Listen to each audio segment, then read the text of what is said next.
ஒவ்வொரு எண்ணத்தையும் முருகா உனக்கு அர்ப்பணித்தேன்.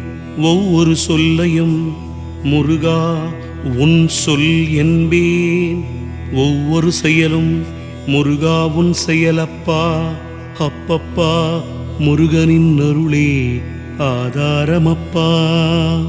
அருளெல்லாம் முருகன், பொருளெல்லாம் முருகன், ஆதாரம் மூலாதாரம் அனைத்துமே முருகனப்பா. ஆதாரநாதமாயிருப்பவன் அடிபற்றி சரணமடைந்தவர்கள் சாதிக்க வேறு இல்லையப்பா. உன்னுள்ளும் முருகன், என்னுள்ளும் முருகன், உன்னுள்ளே முருகனை முழுமையாய் உணர்ந்துவிடு. உன்னுள்ளே குமரனுக்கு கோவில் அமைத்துவிடு. உன்னுள்ளே என்றென்றும் ஒளி வடிவில் உடனிரு.